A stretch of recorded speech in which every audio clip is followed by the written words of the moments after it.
never changes. Wait, no, that's not the one. Hold on. War. War has changed. It's an endless series of proxy battles fought by mercenaries and machine. No, not this one. Okay, maybe this one.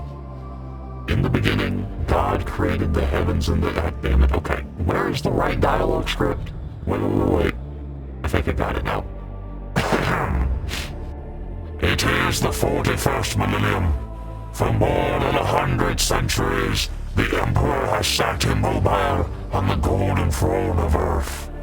He is the master of mankind by the will of the gods, and master of 1,000,000 worlds by the might of his inexhaustible armies. He is a rotting carcass writhing invisibly with power from the dark age of technology. He is the carrion lord of the Imperium, for whom 1,000 souls are sacrificed every day, so that he may never truly die. To be a man in such times is to be one amongst untold billions. It is to live in the cruelest and most bloody regime imaginable. These are the tales of those times. Forget the power of technology and science, for so much has been forgotten, never to be relearned. Forget the promise of progress and understanding, for in the grim dark future there is only war. There is no peace amongst the stars, only an eternity of carnage and slaughter, and the laughter of thirsting gods. Your story, however, will be remembered by none. This is no great triumphant reject. This is a fight for your very existence, of which is both needed and yet disregarded, for you are a cog in a holy crusade against the archenemy. Unrecorded it shall be. This is your story. This is your punishment. This is your reward. This is your Darktide.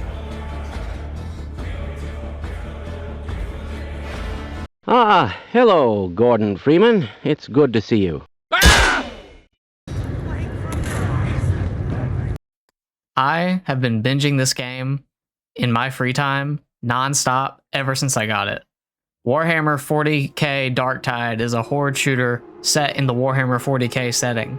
If you don't know much about 40k, the best way I could describe it in a nutshell is that the entire setting is nonstop war on behalf of every radical, political, ethnic, racially motivated ideology you could imagine.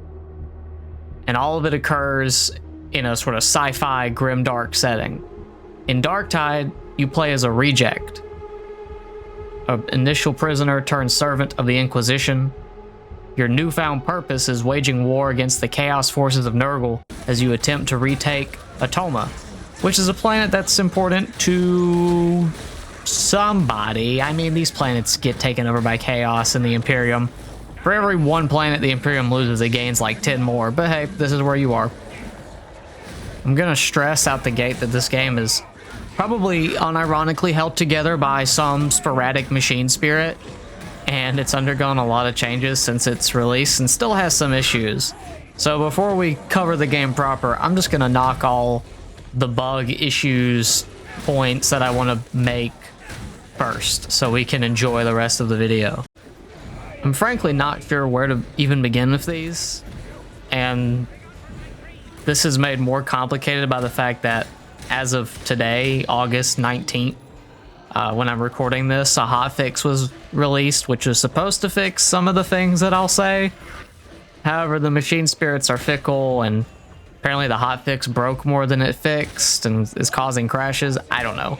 Covering a game that's more or less in active development is always tricky because anything I say now about balancing or bugs or whatever might be totally different in a day, a week, or even a year from now. So just keep that in mind as I list off some of the issues that I encountered when I was playing this. I'm just going to spitball some of these out. Sometimes game textures only selectively load. Sometimes enemies get stuck in walls. Sometimes revive animations don't play even though you're still reviving someone. Sometimes ammo boxes fall through elevators. Opening the Steam overlay can cause the game to black screen and then not go away, so you have to restart your PC. Dialogue can not match what the subtitles are saying. You get the idea. I'm no inquisitor, so this isn't some interrogation. But I wanted to get all this out the way first so you understand going in that while I like this game, it does have its issues. I feel like I would be doing this game a great disservice if I didn't open with discussing the music. I knew from Vermintide that Jesper Kid was good, but man, does he know how to bring a scene to life.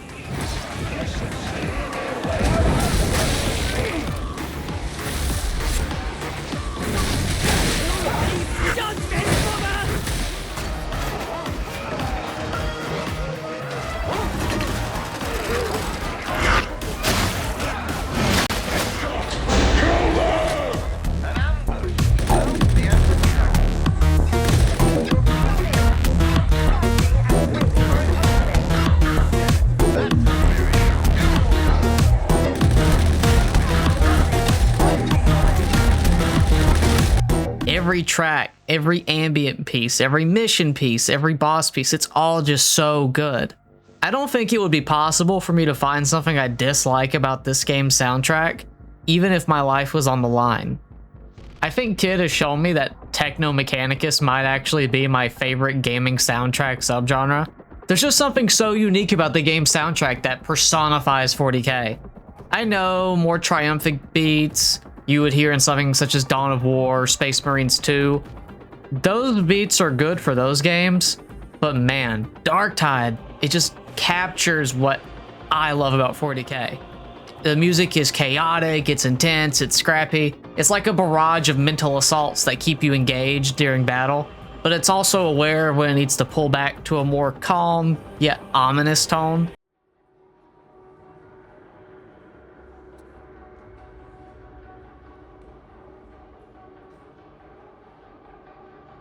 Even the music heard on the Morningstar, while peaceful compared to the rest of the game, never really encourages a feeling of safety.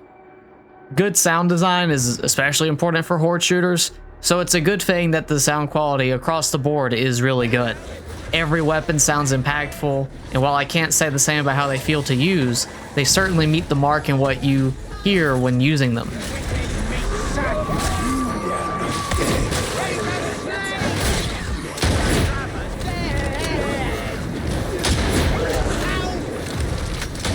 Sound in combat is not just important for the sake of having quality sound, but it's also good for gameplay.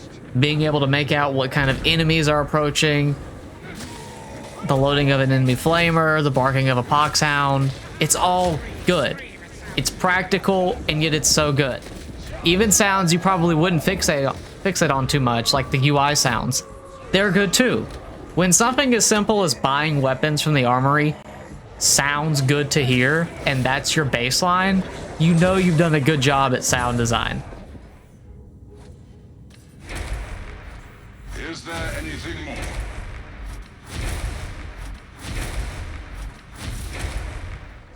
Same goes for the voice acting. If you've played something like Left 4 Dead or Vermintide, you'll be familiar with the idea of playing as a pre-made character. Darktide differs from this though, since you make your own operative. Every class has 3 personality types, and all of the personality types are available for both gender types. Every personality type for every class is a different voice actor. That's a total of 30 different voices you can choose from when making a character. And not to mention the different tones and dialogue banter that each personality can have. Though I should say that one of the voices for Veteran is reserved solely for the I am from Cadia, and that's my entire personality role. Regardless, this is a lot of detail for a game where the main audio fixation is on the sounds of death and plague. You also have all the various characters on the Morningstar, which have different voices as well. It really feels like Fat Shark took the time to make the audio immersive, and it paid off. Even in the midst of slaughtering untold numbers of heretics, there sure is a lot of beautiful scenery. Just like the audio, everything here is great as well. The dimly lit streets of Tertium, its snowy and desert surfaces give the game such a great visual feast and variety. The environments overall are great. It's impressive just how much Fat Shark managed to squeeze in diversity out of just one hive city. It might be hard to find time to look at all the machinery at work in the Foundryplex, or the major statues and heraldry flown in the Emperor's name, but it's so nice knowing that they're always there during your off-season moments in a match. That blend of practicality and brutality beneath a beautiful sci-fi gothic aesthetic that the Imperium is known for is captured here so beautifully. The enemy designs follow a similar principle. There's so much detail in one enemy, even ironically when you might not see them for more than a second before their head's blown off. Everything is identifiable, even from just an outline. There could maybe be more variety in the looks of enemies, particularly some of the specials you encounter, but given just how many models are on screen at one time on higher difficulties, I'm not sure, honestly, that most setups could handle it. Even my PC, which is fairly good, still struggles to run this game sometimes. When it runs smoothly, it looks great, but it has some issues. And the fancy AI resolution and frame generation technology can't hide when your frame rate decides to actually drop, like when the Ogren War Machine is in full effect.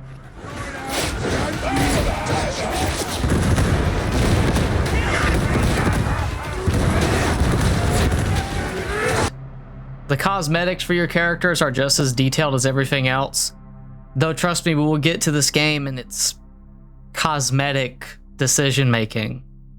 When it comes to character creation as a whole, I was pleasantly surprised by how much variety there is. Sure, it's not akin to Fallout 4 or Dragon's Dogma 2, but as a whole, there's a lot of options for a game that honestly could have gotten away with having less. There's a lot of options for tinkering with the graphic settings as well, which is nice to see.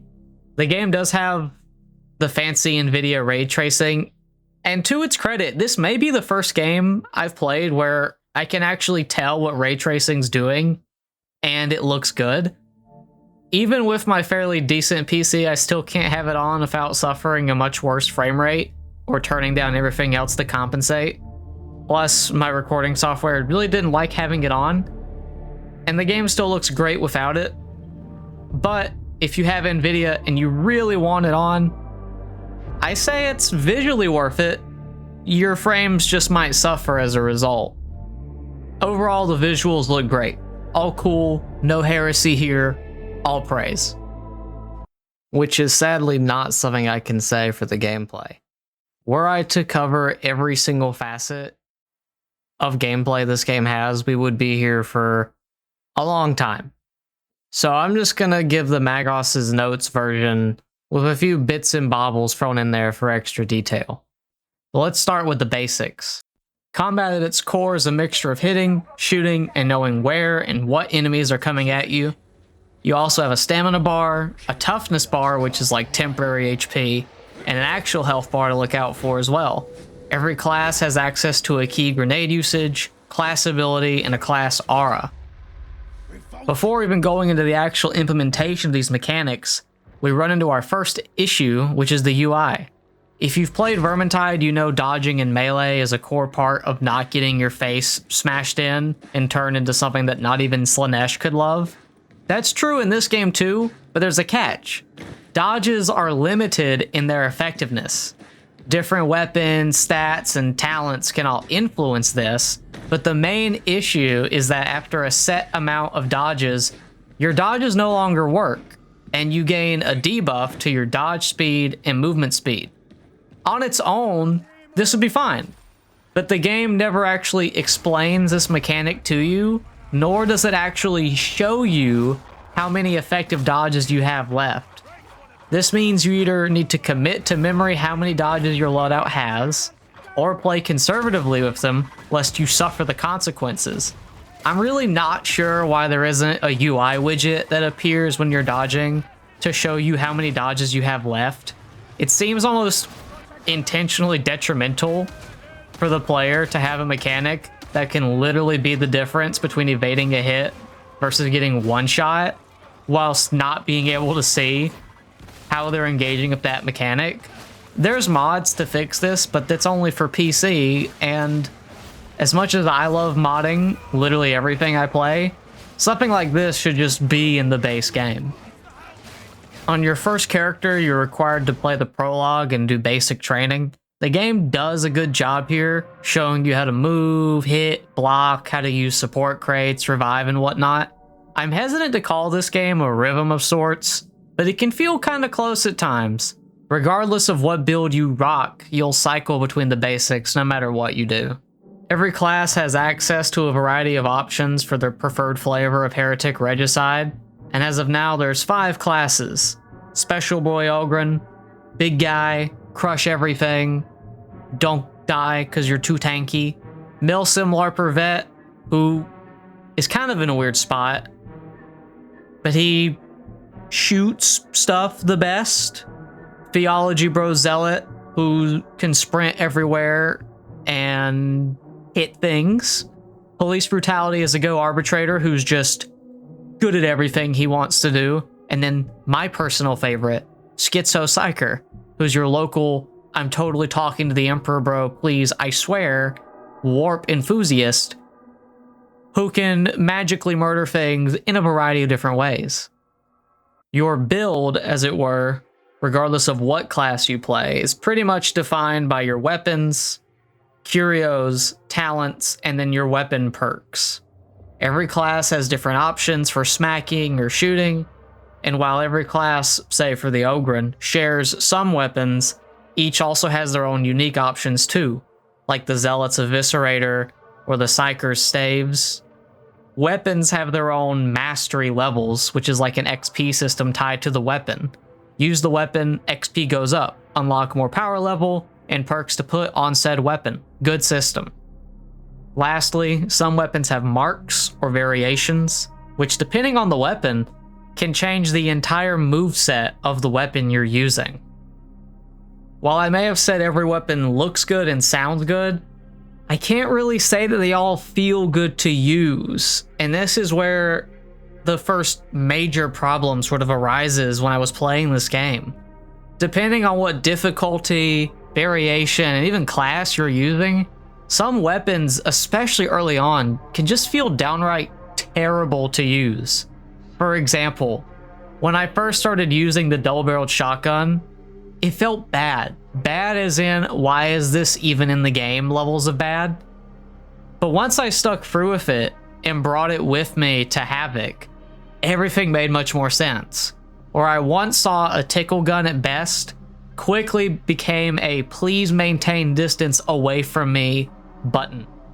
The game can lead to this weird experience at the start where some weapons initially feel bad, but would become good over time as you level both them and yourself up. As a new player though, you likely aren't going to commit to leveling a weapon up, especially if it doesn't initially feel good to use. The game kind of does a bad job at not telling you enough about how these mechanics work. I'm not saying that having a massive wall of text would be needed, but even optional reading would be nice. For example, on chaining and intermixing combos, which the game does tell you about, but it doesn't really show you how it works in practice. To show you, let's head to the meat grinder, and I'll demonstrate what I mean. Here's my beautiful Psyker. Ignore all the burning heretics in the background, that's irrelevant. Here we have my Force Greatsword. Its heavy combo is a strike down followed by a poke.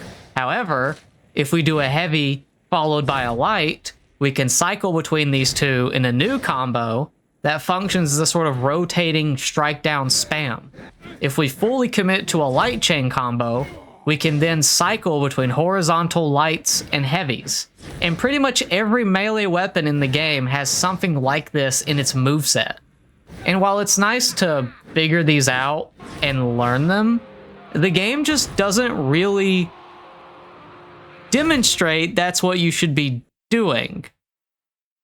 It's like showing someone the basics of how to make a car move, but not taking the time to demonstrate how to handle different situations on the road. So they end up getting into a crash because, yeah, the pedal means go, but they didn't know how to use that roundabout or whatever. It's just telling and then demonstrating are two different things, and the game doesn't really demonstrate at all and doesn't do much telling, I feel.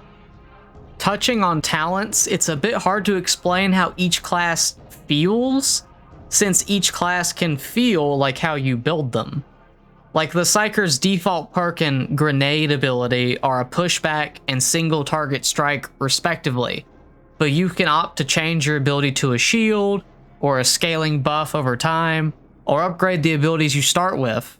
Leveling used to be much more linear, again, similar to Vermintide's trees, and I really only compare these two because, well, they're both made by Fat Shark.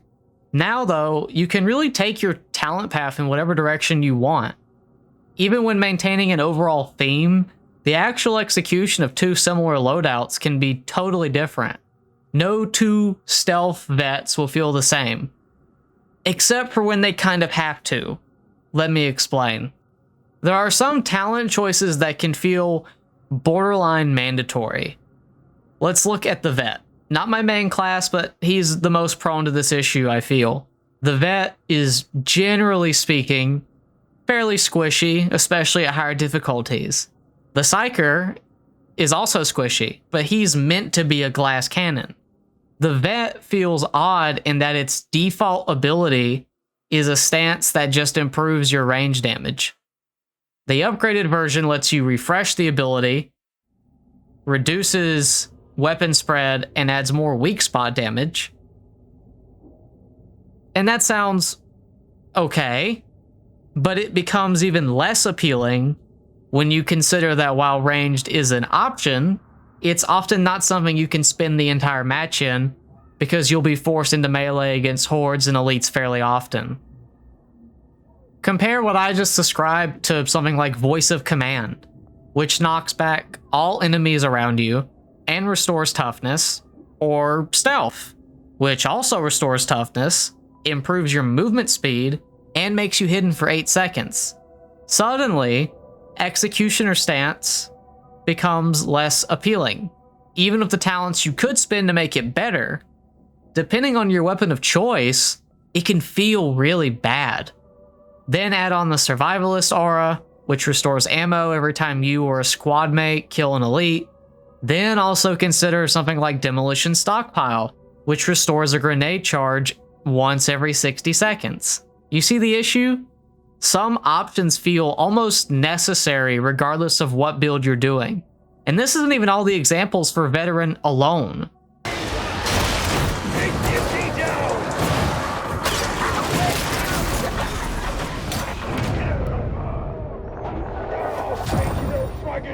Help me!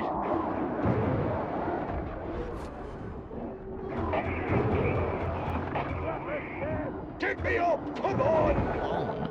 There are some talents where your response will either be, why would I ever use this? Or why would I ever not use this? Which is a shame in a game where all builds, with at least some thought put into them, should be viable.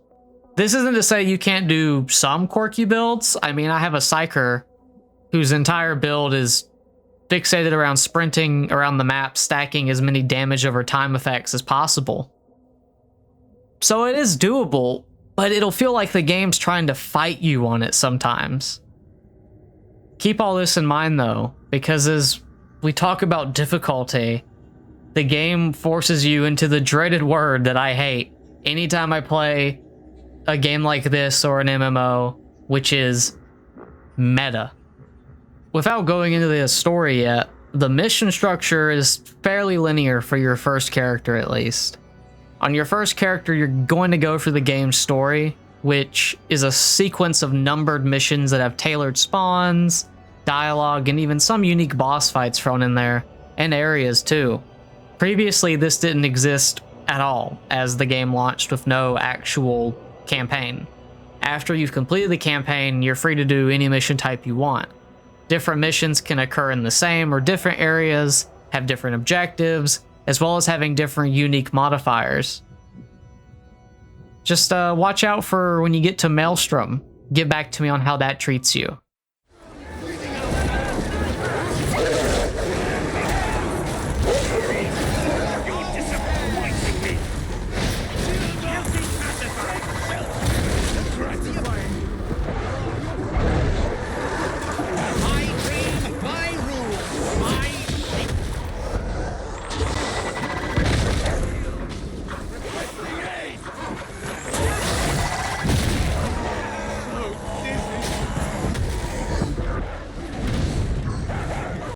The more you successfully complete missions, emphasis on successfully, you'll build progress towards unlocking the next difficulty. I recommend getting comfortable on Damnation, since the difficulties before it don't really capture what the core gameplay loop is going for. Arc is the game's previous in-game difficulty, but has been replaced with Havoc. Havoc is a realm of madness I've only briefly touched. Once you unlock it, you unlock new mission modifiers, acquire a Havoc rank, win missions and your rank goes higher, lose too many and it goes down.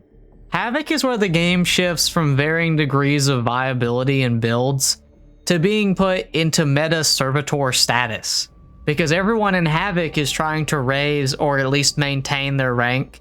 You're going to encounter people who are very picky about who they let join their party, and quick match is no longer a thing. You either have to make or join a party before a mission. Remember how I said to remember my point about necessary talents? Yeah, that's at its worst in Havoc.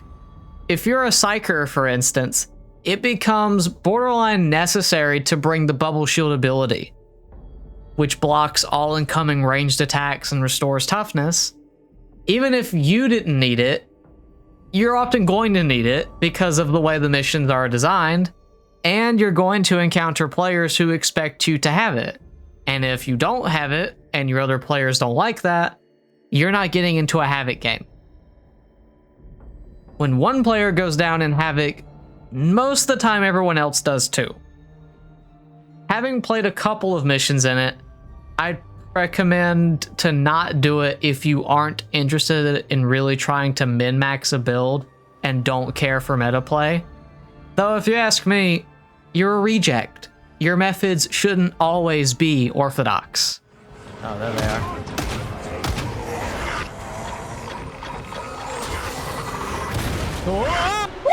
Okay, Garmin. Video speichern. That's a lot of gameplay fat to chew on, so let's pivot to something less intense. Now, I'm a sucker for cosmetic shops in games ever since I started playing MMOs back in 2018, but man, one has to wonder why Fat Shark structured it the way they did. There's two types of cosmetics, paid and non-paid. Non-paid cosmetics are either bought with the in-game currency, and they're typically just reskins of the same outfit. Some non-paid options are a bit more unique, and they're earned through the game's penance system, which is pretty much completing objectives to make a battle pass bar go up. Only you don't have to buy it, and there's no Peter Griffin skin. Paid cosmetics are on a 2-week rotation, which I just find strange. I'm not knocking the developers for having paid cosmetics, but rotating cosmetics is so weird to me when the only option is a 2-week period. I know MMOs and Fortnite, I think, do something similar, but those games typically also include daily rotations and options that are permanently available. It almost incurs the opposite of FOMO, because when cosmetics I don't want appear in the shop, I'm determined to not give Fat Shark my money based on a lack of interest alone. So I hope you like having your arbitrator be decked out in either black or red flavor, because for now that's all you're gonna get. We're getting close to story time now, so if you don't want spoilers, go to here. As I mentioned earlier, this game had no real story at launch beyond the prologue. You begin as a prisoner aboard the Tancred Bastion and are freed by virtue of neither the protagonist side nor the antagonist side choosing to grant you the Emperor's mercy right then and there in your cell. Chaos issues a breakout for Wolfer, the man in front of you. The guards don't know how to shove the bursters back rather than shoot them up close, and bam, you're now an escaped convict. You eventually link up with and rescue Zola, who offers to take you out of the prison to put you back into prison, but with extra steps, by helping the Inquisition fight for Atoma. Still alive up there. Guidance is reset, so we're out of here.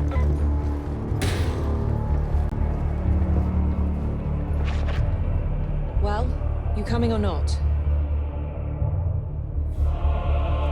You helped me. Maybe I can help you. No promises. You'll probably wind up dead. I was dead anyway. Very poetic.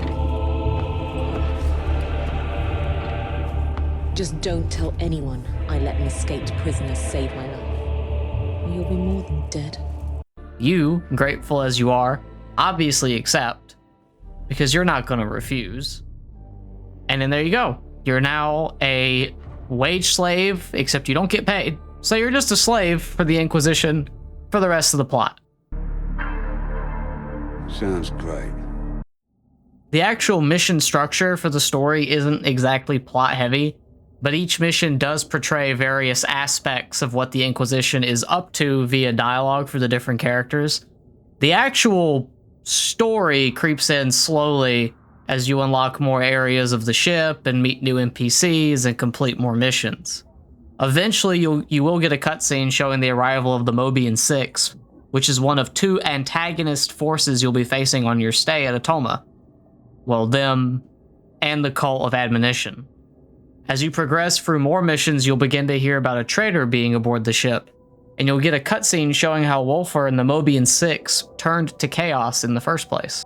Can I just say, look, I get it. The Imperium sucks, and the commissars are generally that guy who would advocate for you to be arrested because you don't organize your fridge in a certain way.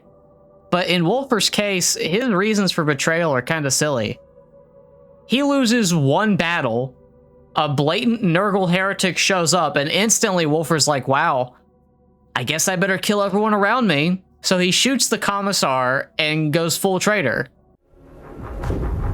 And thus we became the true defenders of humanity. And that's kind of the objective. Find the traitor, kill Wolfer, and uncover whatever the cult's up to. You'll eventually encounter and promptly seal the fate of the Karnak twins, which are Wolfer's top guys. Well, guy and gal. I think I might just put a knife in it. I think that's a really good idea. See if it works. Oh yes, it goes in Beautifully. Do a few more missions and you'll find the cult attempting a ritual, as they're known to do. You stop it, the cult vows revenge, Rannick uncovers the traitor, blows her head schmoove off, she gets turned into a servitor, and you get turned into an official member of the warband. And that's it. The story just ends there. You never actually get to face Wolfer.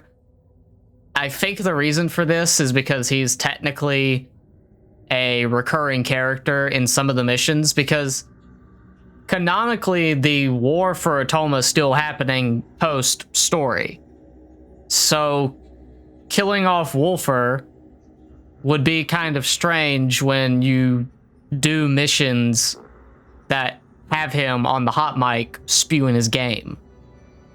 The story's main function realistically is to set the setting, I feel, with the intrigue really coming from the various banter that NPCs can have on the ship or on missions. It's presented in such a way that you could really learn a lot about the characters in the context of what's happening with Atoma and Tertium and whatnot, but you're never forced to. For instance, some characters will talk about gene stealers being on the ship. Rannick has a history that's a little iffy, so does Morrow, but you never have to engage with any of it. I do wish I had more to say about the story, but the actual campaign's pretty much just as I've described. I'm sure that as we get more DLC, like with the Arbitrator, more narrative developments will take place. But as it stands, there's no actual conclusion to the story. Speaking of the Arbitrator, before I forget, canonically, the Arbitrators arrive after the story is over, which is why I didn't really include them in bringing up the story, because they're not in the campaign.